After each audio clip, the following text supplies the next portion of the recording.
Olá pessoal, tudo bom com vocês? Aqui é o professor Luciano, professor de Educação Física do Colégio Estadual Luiz Viana Filho, NTE 22. Bom pessoal, estou passando aqui para falar um pouquinho com vocês sobre essa relação, né, que tem acontecido nos últimos anos entre Educação Física e Enem, né? Como nós temos observado, se tornou comum nas últimas provas do Enem, questões relacionadas a conteúdos de educação física, né? Talvez muitos não tenham percebido, né? Tenham confundido com questões de interpretação de texto, que na verdade são questões de interpretação de texto, mas são questões que estão diretamente relacionadas aos conteúdos da área de educação física. E hoje aqui a gente vai tratar, né, de um desses temas, tema este da aula de hoje, que inclusive é recorrente nas últimas provas do Enem, né, que é justamente o padrão corporal estético, né, que é um assunto muito atual, que vem sendo discutido, né, e cobrado do ponto de vista das questões que são colocadas nas provas, para que o aluno se manifeste e também em redações, se eu não me engano, há pouco tempo, essa discussão sobre o padrão estético corporal foi um dos temas da redação, se eu não me engano. Enfim, mas independente de cair ou não cair no Enem, de ser ou não, é um tema extremamente relevante e que, como eu acabei de falar anteriormente, faz parte do conteúdo de educação física e que nós vamos aproveitar hoje aqui para discutir um pouquinho e falar um pouquinho com vocês, tá bom? Antes de mais nada, eu gostaria de lembrá-los, né, talvez muita gente não se dê conta disso, mas quando a gente vai fazer a prova do Enem, ou o próprio vestibular, a gente faz as avaliações por área de conhecimento, né? Então, assim, é comum que no primeiro dia seja a avaliação da área de linguagem, depois a área de ciências naturais, depois a área de matemática, enfim, ciências exatas. E o que é que eu quero dizer com isso? Quando nós estamos falando em educação física, nós estamos falando da área de linguagem. É importante que vocês registrem isso. Então, assim, essas questões que envolvem o conteúdo de educação física, elas estarão nas provas do Enem na área de linguagem. A área de linguagem ela é composta, né, por língua portuguesa, né, por língua inglesa, por educação física e artes. Então, assim, esses componentes curriculares unidos, eles formam a área de linguagem, tá bom? É comum um certo conflito, porque muitos alunos associam, e com razão, a educação física à área de ciências naturais, porque nas suas aulas, né, no ensino médio, certamente veem muito conteúdo de biologia, de anatomia, de fisiologia. Então, é comum que os alunos associem a esse conhecimento à área de educação física. E aí surge a indagação, né? Por que a educação física está na área de linguagem e não na área de ciências da natureza? Esse é um assunto complexo, né? A gente levaria muito tempo discutindo aqui, mas de uma forma bem simples, eu queria dizer que esse raciocínio ele é lógico, né? Ele não é um raciocínio que está equivocado. Acontece que a área de educação física, né, o campo de conhecimento da educação física, ele é muito amplo, né? Então, assim como a educação física absorve o conhecimento que vem da biologia, da fisiologia, da anatomia, né? A educação física também absorve o conhecimento que vem da história, né? Que vem da área de linguagem. Por que isso? Porque o objeto principal, né, de estudo da área de educação física é o movimento humano, né? E o movimento humano, ele está presente o quê? Nos jogos, nas brincadeiras, nas lutas, nos esportes, né? E, segundo os estudiosos, o movimento humano, ele é uma forma de interação com o mundo. Então, ele é uma linguagem, ou seja, e aí pegando um exemplo bem simples aqui, né? Por exemplo, a dança, que é um elemento da educação física, é um conteúdo da educação física, ela é muito mais, estou dando exemplo da dança, mas a gente pode falar dos jogos, dos esportes. Ela não só é apenas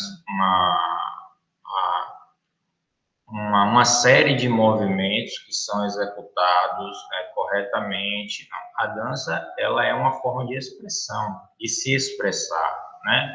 Então, a pessoa, quando dança, ela está se expressando, ou seja, ela está se comunicando. Para se comunicar, a gente utiliza uma linguagem. Nesse caso, é a linguagem corporal. Então, por isso que a educação física, ela está, né, alocada na área de linguagem. Tá ok? Mas isso é uma discussão. Eu estou colocando isso no início aqui para a gente ter essa noção e vocês tentarem entender um pouquinho por que a gente define a educação física ou coloca a educação física na área de linguagem, tá? Mas o conteúdo que eu gostaria de discutir um pouquinho com vocês hoje é justamente sobre padrão estético, né, contemporâneo. A palavra está aqui contemporâneo, mas quando a gente fala em padrão estético, a gente não pode esquecer que ao longo do processo histórico, né, sempre houve a sociedade, em determinado contexto histórico, sempre elegeu um determinado padrão estético, um determinado padrão corporal, né? Desde que o homem é homem, esses padrões eles vão se modificando ao longo da história. E é a própria cultura, é a própria sociedade, com seus valores, com seus conflitos, né, que vão formando esse padrão.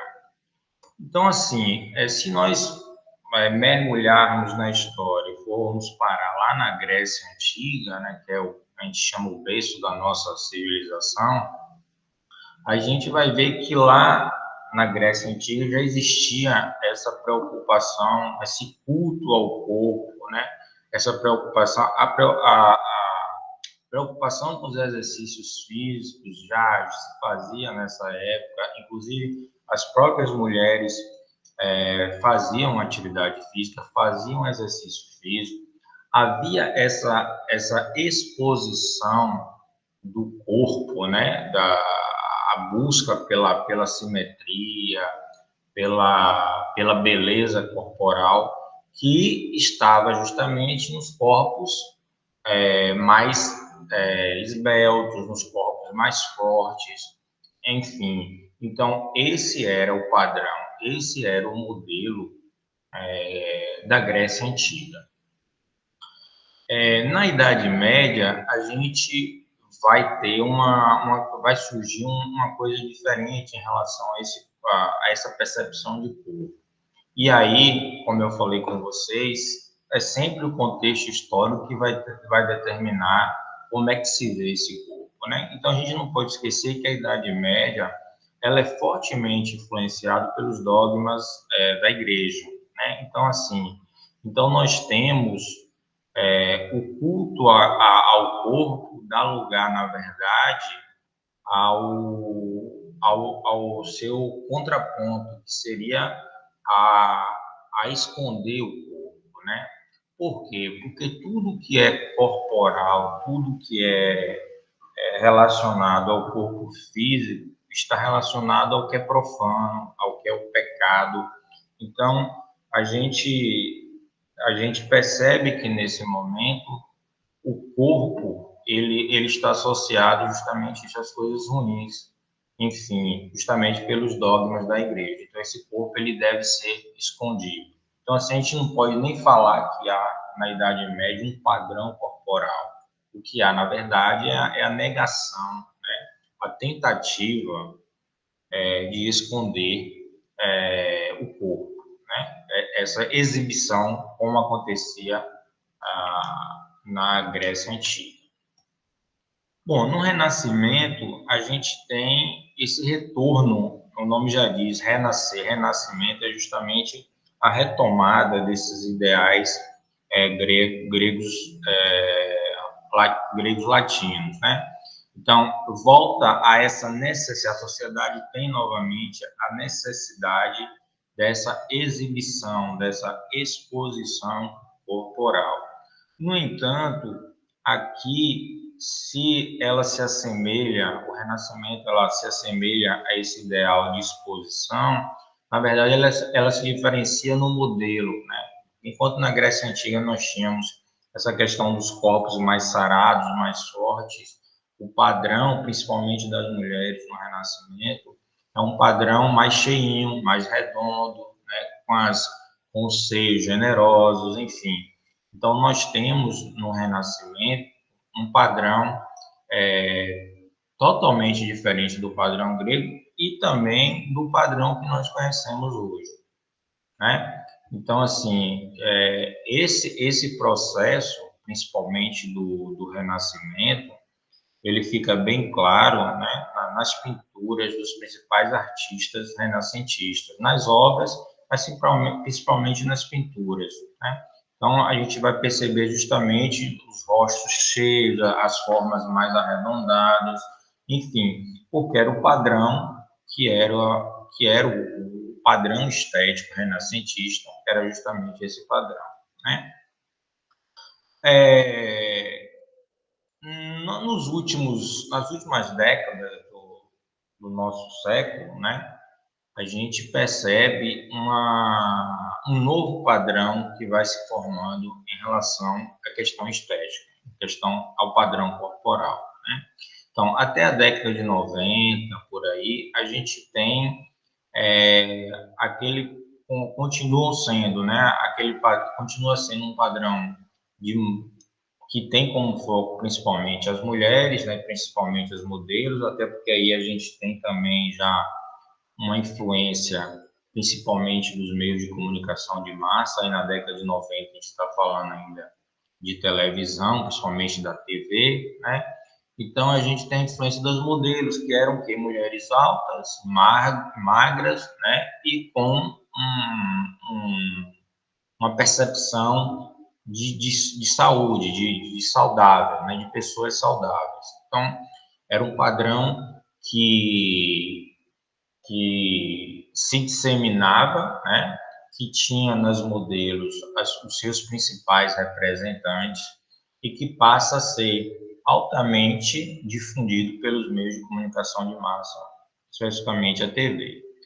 Na atualidade, na última década principalmente, a gente se tomar como parâmetro, né, o mundo da moda, a gente vai perceber que houve uma forma de se extrapolou um pouquinho essa questão corporal. O que nós percebemos hoje é que há, na verdade, uma forma, um modelo que foge um pouquinho, né, ou muito, digamos assim, daquele padrão da década de 90 de pessoas saudáveis. E hoje, quando nós olhamos aquelas modelos nas passarelas magérrimas, né, a gente percebe claramente que algo ali ultrapassou a fronteira do saudável, né? Então, assim, é muito comum hoje em dia nós associarmos, né, principalmente na última década, associar essas modelos a casos de anorexia, principalmente de anorexia, que que é um problema de ordem psicológico que está associado justamente a essa percepção equivocada que a pessoa tem do próprio corpo, né? A gente vai discutir isso mais um pouquinho na frente. Mas assim, então o que eu quero que vocês percebam nesse primeiro momento é que esse padrão, né, ele vai mudando ao longo do tempo e ele é influenciado por uma série de fatores, né? Então, enquanto na Grécia Antiga a gente tinha a preocupação, né, com a questão do corpo, até porque os gregos, eles se preparavam também para a questão da guerra, os soldados, então havia essa preocupação para as lutas, para os conflitos. Na Idade Média, a gente tem a influência do contexto do ponto de vista da religião, né? Escondendo esse corpo. No Renascimento, a gente já volta com essa exposição novamente, mas num formato diferente do grego, né? E nas décadas de 90 nos dias atuais, a gente vê uma busca excessiva pela magreza, né? E aí já coincidindo com um pouquinho também dessa discussão sobre a questão da saúde, né? Ou seja, quando a preocupação com um determinado modelo, ela ultrapassa essa fronteira, né? Do que é saudável e do que não é saudável. Então, talvez, eu acabei de falar aqui, a, a forma magérrima em que esses modelos se apresentam na passarela seja, assim, ó, bem o exemplo claro do que nós estamos discutindo quando a gente fala hoje do padrão estético, né, corporal. Mas vejam bem, é, é possível falar em um padrão, né, dentro de uma sociedade tão diversa quanto a nossa, porque se a gente olhar ao nosso redor, né, se a gente olhar na escola, na rua, enfim, em qualquer lugar, e na própria televisão, né, ou nas redes sociais, que é uma outra forma de conviver, né, que esse mundo virtual que nós temos, mesmo no mundo virtual, se nós olharmos, nós vamos ver justamente a, a diferença, como o principal padrão que existe na nossa sociedade é justamente a diversidade, são os diversos corpos, é isso, os diversos formatos. E aí, então, essa foto que está aí na tela agora, acho que ela é bem, exemplifica muito bem o que eu estou querendo dizer em relação a essa diversidade de olhares, diversidade de corpos, de formas, de cores, né? Então, assim, a reflexão que eu trago e que é fundamental, principalmente vocês que são jovens façam, é justamente essa. Há um padrão dentro dessa diversidade. Eu acho que o único padrão que existe é justamente a diversidade, né? Mas a gente não pode esquecer, e aí eu volto para essa questão, é que a mídia, né? A mídia, ela determina, ela vem determinando nas últimas décadas esse padrão que deve ser seguido pela sociedade, né? A mídia, ela tenta influenciar a, a sociedade de várias formas, no comportamento, né? Na forma de se vestir, né? Na forma de qual música ouvir, e também qual corpo ter, né? Qual é o corpo padrão. Então, a mídia, ela divulga, ela dissemina todas essas informações através de diversas formas, né? Ou num programa com uma apresentadora famosa, ou numa televisão com atriz e com ator, ou, enfim, numa propaganda em que se associa um determinado produto a um determinado cantor, a um determinado ator. Então, através dessas personalidades, né, dessas pessoas, a mídia ela dissemina esses valores, né, que são valores culturais, como eu falei, a forma de se vestir, o que comprar e também qual corpo que se deve ter. E quem está do lado de cá, no caso nós que somos os receptores, não podemos consumir isso de uma forma passiva, né? Ou seja, eu não posso consumir passivamente tudo aquilo que é disseminado pelos meios de comunicação. Ou seja, porque muitas vezes o que é disseminado, ou na maioria das vezes, o que é disseminado não reflete a realidade. Nessa questão do padrão corporal, a gente sabe basicamente que isso não reflete a realidade, né? Porque a gente não tem um padrão. A mídia dissemina, mas a sociedade real, ela possui diversos corpos de diversas formas, uns mais magros, uns mais gordos, né? Enfim, com diversos tipos de cabelo, com diversos tons de pele, enfim. Então, não faz muito sentido você tentar enquadrar uma, uma sociedade, principalmente a brasileira, que é miscigenada como a nossa, né? Que é de europeu, é do branco europeu, é do negro africano, é do indígena, enfim. Então, a gente não pode achar que exista apenas um padrão de corpo e estética, certo? Mas a gente reconhece que a mídia ela tenta nos passar isso, né? Às vezes de uma forma que está subtendido, né? Ou num comercial de televisão, como eu falei, ou numa novela, enfim, nos diversos segmentos que a mídia tem para divulgar. Esse processo, né? Esse processo de disseminação de um modelo, de um padrão, ele atinge, né? Principalmente aí quando eu falo de que nós não podemos ser receptores passivos do que é nos colocado pela mídia, mas o principal público e o público que mais sofre e o que tem mais problemas de entender todo esse processo são justamente os adolescentes, né? Por toda uma questão estrutural, é uma fase ainda de desenvolvimento, de maturação, digamos, corporal, de maturação do ponto de vista biológico, mas também de maturação do ponto de vista psicológico. É uma pessoa que está em fase de desenvolvimento, começando uma série de mudanças sociais, de relacionamento. Então, o jovem, por si só, por toda essas características, né, eles estão mais vulneráveis a todos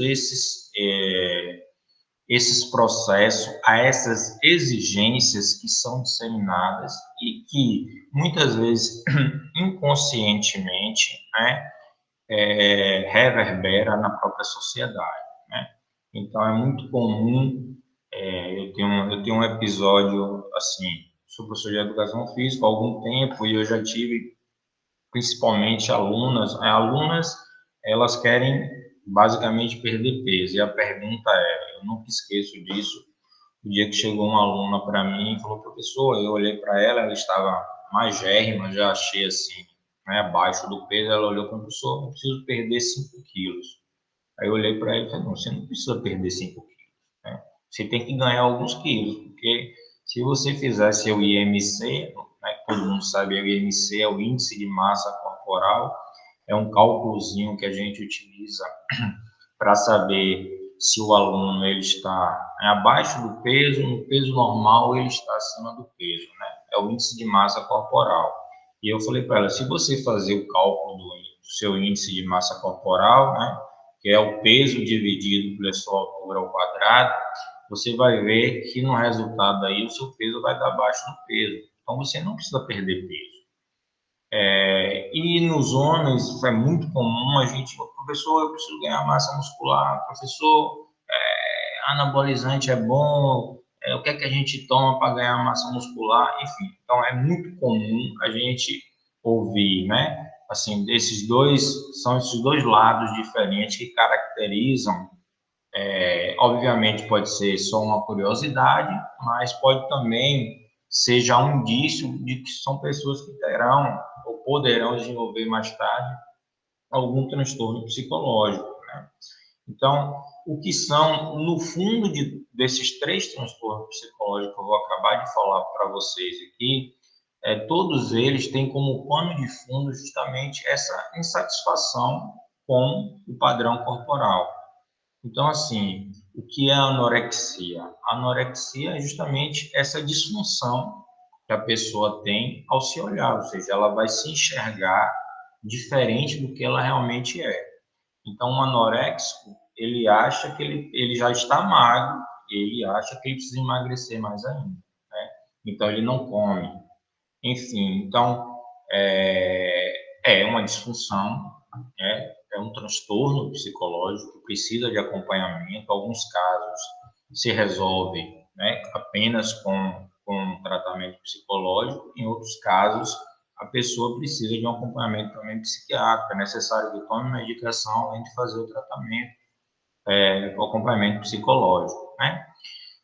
A bulimia, a pessoa também é um transtorno psicológico, ou seja, a pessoa se vê de forma inadequada, ou seja, mas aí o que é que acontece? Ela come, ela se alimenta, diferente do anorexo, que praticamente não ingere nutrientes.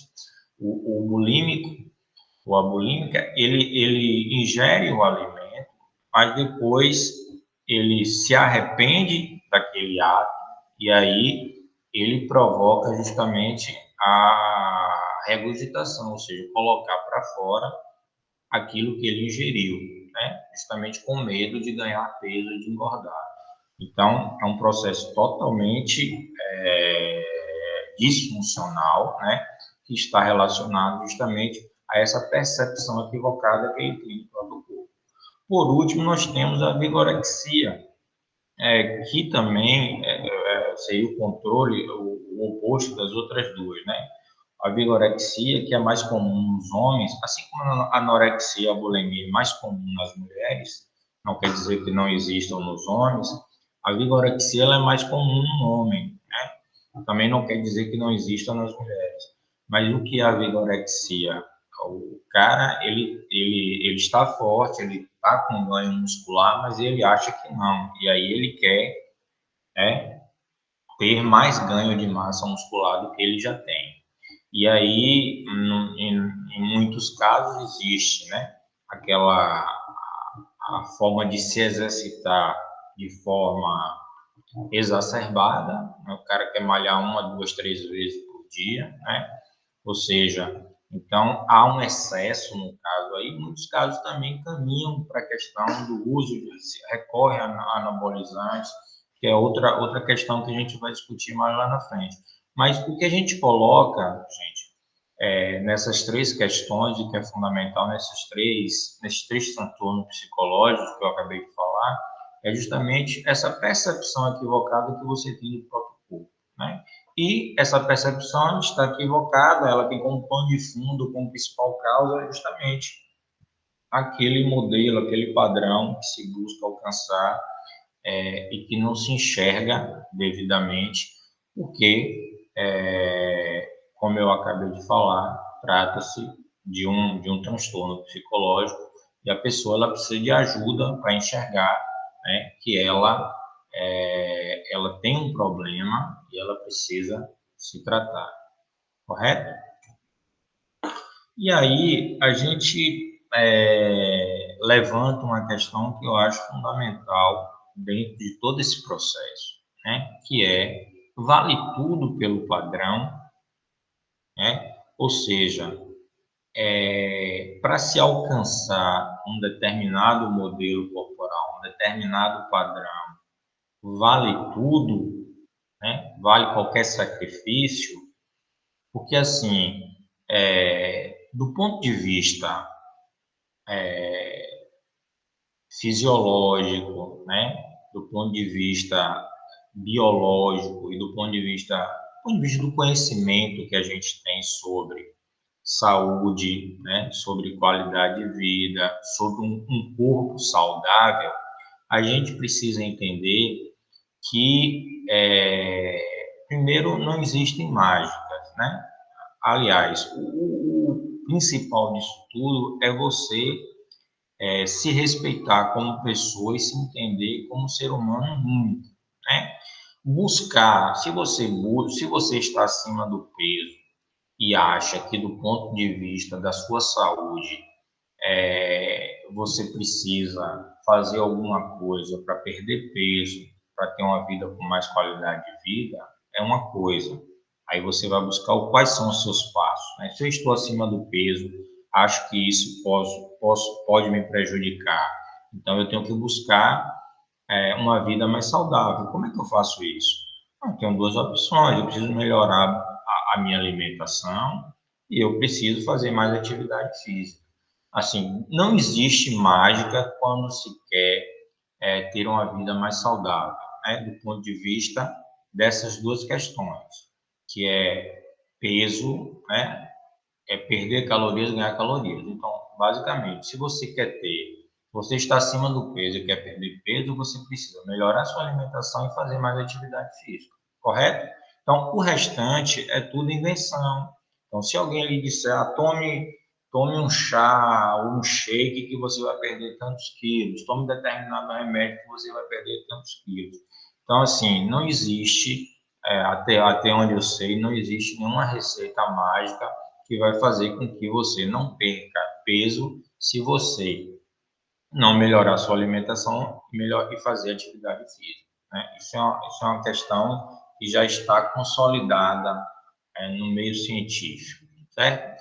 Mas assim, então assim, uma coisa é você ter essa atitude no sentido, não, eu quero ter uma melhor qualidade de vida e também, consequentemente a isso, eu quero ter um corpo melhor, que eu me sinta melhor. Aí é diferente. Agora, você achar que não, eu tô acima do peso, eu vou fazer uma cirurgia e pronto, vou conseguir ficar saudável, né? Então, assim, são coisas totalmente diferentes. Mas o que é que a gente observa, somente no Brasil hoje? Esses dados aqui são importantes. O Brasil, ele é o primeiro país do mundo em número de cirurgias plásticas, né? Eu tenho esse dado aqui, ó, 13,1% de todas as cirurgias plásticas realizadas no ano de 2019 foram no Brasil, ou seja, de tantos países no mundo, 13% das cirurgias plásticas foram realizadas no Brasil, certo? Então, para que vocês tenham a noção de quanto isso é sério. E aqui nós temos cirurgias de todos os tipos de cirurgias plásticas, né? Gente que está infeliz com sua orelha, a orelhinha, que a gente chama orelha de abano, né? Gente que estava infeliz com o tamanho do nariz, gente que colocou prótese nos seios, né? Gente que não estava feliz com seu abdômen e fez a abdominoplastia, gente que queria aumentar o seu peitoral, né? Os músculos do peitoral e colocaram silicone, né? Gente que colocaram silicone no bumbum, gente que colocou, para vocês terem ideia, ou seja, a pessoa ela não conseguia ter uma a panturrilha que a gente chama, né? Que é essa parte aqui posterior da perna, que a gente conhece como o nome do músculo seria o gastrocnêmio, né? A gente chama de panturrilha mesmo, ou batata da perna na linguagem mais comum.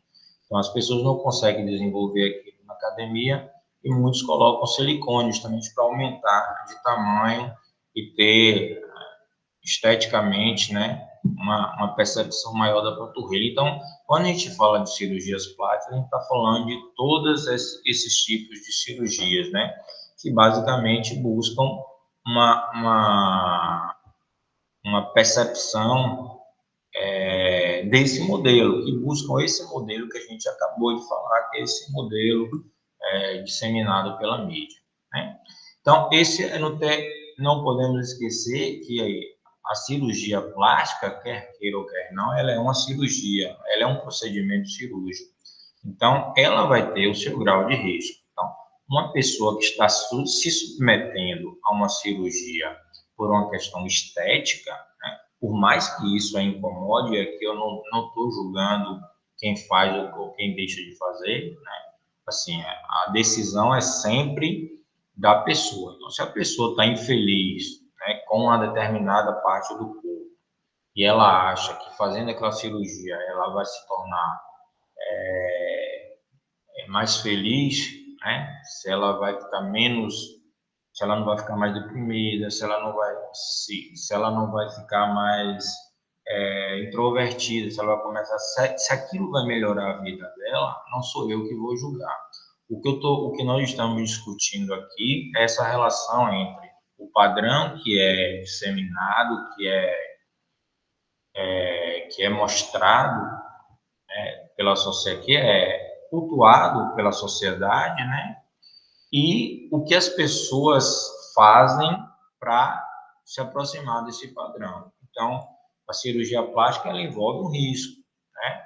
Ela, ela tem um custo, né? Não só é o custo econômico, é o custo também do perigo de você morrer numa mesa cirúrgica, porque todo procedimento cirúrgico tem risco, como já aconteceu, pessoas que foram fazer cirurgia e que acabaram morrendo. Mas eu acho que isso é uma decisão sempre da pessoa. Não estou querendo julgar. O que eu estou querendo relacionar justamente até vale tudo pelo padrão, pela busca desse padrão. Esse que é um questionamento, tá? O segundo é a questão dos anabolizantes, né? Assim, a gente tem relatos, a gente conhece pessoas, a gente vê na mídia a todo momento, né? A gente tem conhecimento, estudos sobre isso. E nos últimos anos, nós tivemos 75% aumento do uso de anabolizantes, né? E quem busca utilizar anabolizante está, obviamente, buscando uma melhor percepção corporal, um melhor ganho de massa muscular, principalmente, que é o maior objetivo de quem usa anabolizante, né? Mas o anabolizante é uma droga, né? E é uma droga perigosíssima, né? É uma droga sintética que tenta reproduzir, né, a testosterona, os efeitos da testosterona no organismo, e ela vai ter uma série de efeitos colaterais daqueles que a utilizam, né? Problemas em todas as partes do organismo. Então, assim, quem, em nome de um determinado ganho de massa muscular, se arrisca a tomar anabolizante, também está se colocando numa situação de risco, né? Assim como quem vai fazer uma cirurgia, guardada, obviamente, as especificidades de cada uma, né? Porque, assim, a cirurgia, pelo menos se for a um médico, você tem uma, um acompanhamento médico, você vai fazer uma série de exames antes de fazer a cirurgia, tem uma série de cuidados, a cirurgia plástica, né? Depende, obviamente, que a gente sabe que tem muitos profissionais aí que não estão qualificados para fazer cirurgia plástica, a gente vê relatos a todo momento disso, mas a maioria dos cirurgiões plásticos tem seus consultórios que são registrados, que têm sua permissão para fazer, e são profissionais que vão acompanhar o paciente, então tem todos os cuidados. É diferente do cara que chega numa academia, começa a malhar e começa a tomar anabolizante porque ele ouviu de alguém que tomou e está faltando. É diferente isso, né? Então, o anabolizante é uma droga que possui efeitos colaterais devastadores, né? E é uma droga que só pode ser utilizada em casos muito específicos com orientação e supervisão médica, né? Então, será que vale o preço de tomar uma determinada droga sem ter nenhum conhecimento, sem nenhum acompanhamento, né, para ter e se aproximar desse padrão corporal que eu acho que é o correto, então fica essa interrogação aí também. Eu acho que eu trago esses dados justamente para que a gente tenha a noção, né, de como as pessoas se comportam e de como o conhecimento é importante, né, para que a gente tome determinadas decisões. Tá? Quais são os caminhos mais racionais, né? Aí, por exemplo, eu quero fazer uma abdominoplastia, porque eu estou com uma gordurinha na minha cintura aqui. Tudo bem. Eu quero diminuir minha gordura corporal, né? Eu tenho o caminho de fazer uma abdominoplastia, né? Que é uma cirurgia que eu faço, que eu tiro, né, a gordura. E tenho a possibilidade também de buscar uma alimentação mais saudável, fazer atividade física e tentar diminuir essa gordura corporal, a gordura abdominal, de uma forma saudável, né, que vai trazer para mim menos impactos de certa forma, de uma forma muito mais saudável, que uma cirurgia. Eu tenho essa opção, né? Bom, se eu estou malhando na academia e faço uma série de atividades, né, de força e quero trabalhar, aumentar a minha massa muscular, se eu combino um pouquinho também a alimentação e a atividade física correta, eu posso ter um ganho de massa muscular. Talvez jamais consiga no tempo e assim da forma que aqueles que tomam anabolizante, porque como eu falei, isso é uma droga, é um processo que naturalmente assim não dá para comparar, mas você pode ter ganho de massa muscular, ter um corpo saudável, tendo uma alimentação balanceada e fazendo atividade física. Há necessidade de se utilizar algo que vai prejudicar? É outra reflexão que a gente tem que fazer. Então, assim, eu acho que a educação física ela tem um papel, principalmente no ensino médio, que é discutir esses temas com os alunos, né? Porque a gente sabe que muitos desses adolescentes que estão na escola hoje, eles sofrem essas pressões da sociedade, né? Se auto cobram, né? O tempo todo e acabam, de certa forma, muitas vezes mergulhando nesse universo, quando na verdade poderia estar buscando outras oportunidades, né?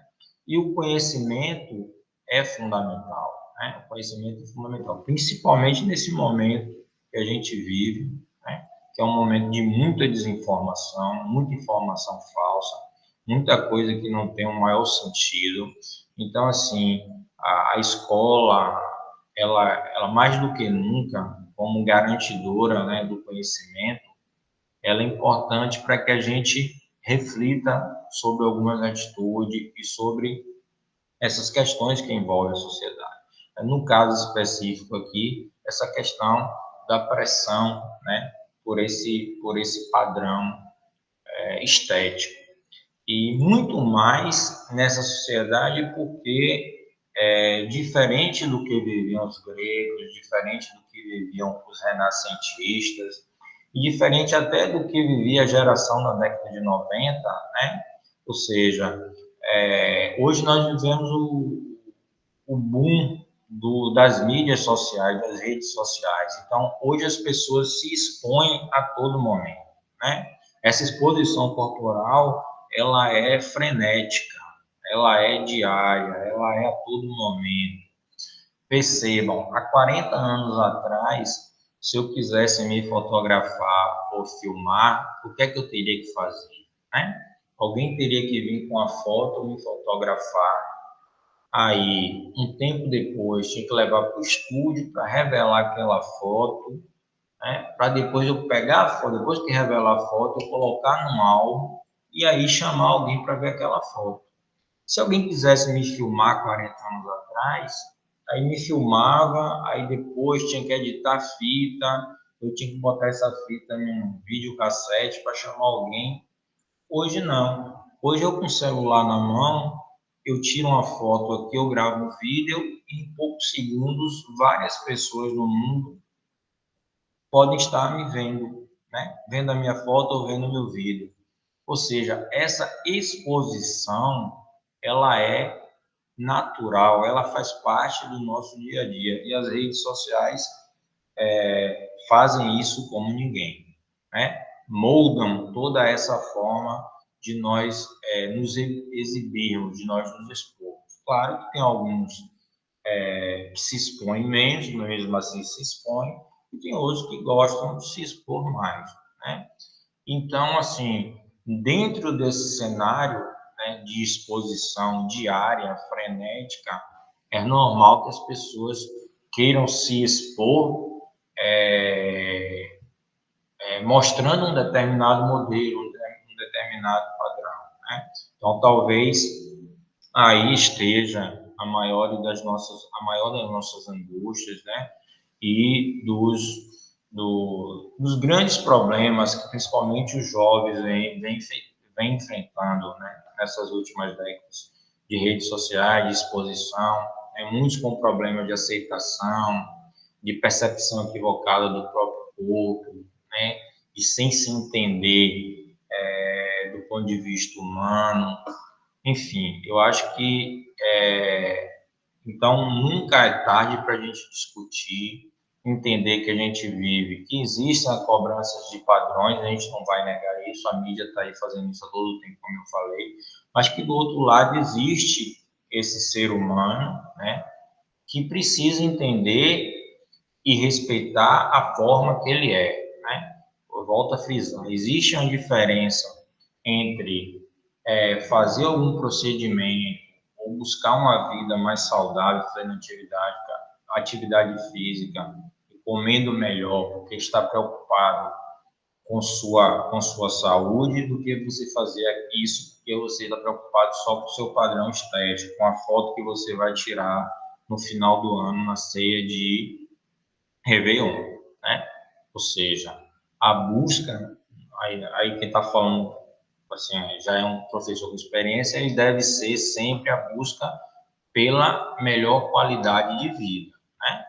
E, para mim, ainda sou daqueles que acham, né, que a melhor qualidade a qualidade de vida e a saúde, ela envolve uma série de fatores, né? Assim, aqui a gente discute a parte de educação física, que é o quê? Fazer atividade física de forma regular, né, e ter uma alimentação mais saudável, né? A gente sabe que a saúde também envolve outras questões. Existe a questão mental, a pessoa precisa estar bem mentalmente. Para isso ela não pode ser uma pessoa submetida a estresse cotidianamente, ela precisa ter acesso à educação, a pessoa, para ter qualidade de vida, ela precisa ter segurança. Então, é uma série de questões que vão proporcionar qualidade de vida à pessoa, né? Mas aqui a gente está discutindo basicamente essa relação corporal, né? Essa questão do padrão e da aceitação corporal. Então, assim, fica a dica, né, no sentido de que a melhor forma ainda é justamente você se entender do ponto de vista de pessoa, como ser único e diferente dos outros, né? E se quer buscar, se está insatisfeito com o seu corpo, primeiro se entender e depois buscar os métodos mais saudáveis, que é aquilo que eu acabei de falar, que é unir a atividade física e a alimentação mais saudável. Certo? Gente, por último, eu trouxe aqui uma questão do Enem, tá? Que discute justamente isso que nós acabamos de trabalhar nessa aula, nesse encontro aqui, nem de aula, porque a aula é uma questão mais formal, eu quero colocar isso aqui como, na verdade, um encontro, né? Uma coisa mais flexível. Mas aqui é do Enem e a questão é a seguinte: você tem um enunciado, né? E depois as opções aqui. A mídia divulga a exaustão padrão corporal determinado, padrão único, branco, jovem, musculoso, e especialmente no caso do corpo feminino magro. Pesquisas apontam para o fato de que esse padrão de beleza divulgado se aplica a apenas de 5 a 8% da população mundial. Especificamente no Brasil, onde a diversidade é uma característica marcante, a mídia, no geral, acaba por mostrar seu desprezo pela riqueza de tipo, de raças, pela própria mestiçagem, insistindo num padrão único de beleza, tanto para mulheres quanto para homens. E tem um texto, e aqui vem para você responder. Em relação aos aspectos do padrão corporal dos brasileiros, compreende-se que esta população, aí você tem a opção A, é caracterizada pela sua rica diversidade, B, possuem mulheres obesas, C, está devidamente representada na grande mídia, D, tem padrão de beleza idêntico aos demais países, é composto na maioria por pessoas brancas e magras. Bom, a opção aqui é uma questão até fácil de ser resolvida, né? Até pelo texto, pelo que a gente discutiu aqui, a opção correta é a letra A, né? As outras opções nenhuma, o Brasil só. Então, se a gente quisesse partir por eliminação, a gente ia pela letra B. Possuem, em sua maioria, mulheres obesas. A gente não tem esses dados, não, né? Está devidamente representado na grande mídia. Acabei de falar aqui anteriormente de que a mídia elege sempre um padrão, né? Então, a diversidade, apesar de alguns avanços, a gente precisa reconhecer nos últimos anos, né? E aí até por uma pressão da própria sociedade, né? A gente vê mais pessoas negras na televisão, né? A gente vê a inclusão de pessoas com deficiência na televisão, mas ainda é muito pouco, em espaço muito restrito, se a gente analisar o contingente dessas populações na sociedade da gente, né? Então, assim, apesar de existir nos últimos anos essa inclusão, ainda que de forma tímida, a gente ainda reconhece que não é significativo nesse aspecto, tá? Letra C, eu já acabei de falar, não, a letra D, tem padrão de beleza idêntico aos demais países? Lógico que não, a gente está falando de cultura, de povos diferentes, de cultura, então a gente não tem um padrão único. Letra E, é composto na maioria por pessoas brancas e magras? Não, logicamente que não. Principalmente aqui na Bahia, que a gente sabe, a gente tem uma população, a influência afro na Bahia é muito grande, principalmente Salvador, que tem uma população de maioria negra, então também não é verdadeiro. Então, a única questão aqui que sobra, que é correta, é justamente a letra A, que é caracterizada pela sua rica diversidade, né? Talvez seja, como eu falei anteriormente, o único padrão que nós temos na nossa sociedade é o padrão da diversidade. É o único padrão que nós temos. Os outros são criações que servem a uma determinada manutenção de poder, a uma determinada classe, enfim. Mas o que nos caracteriza definitivamente, né, é só olharmos para os lados, é a diversidade. Tá ok, gente? Então, é basicamente isso. A gente vai ficando por aqui, tá? Espero encontrá-los em outra oportunidade. Forte abraço. Até a próxima.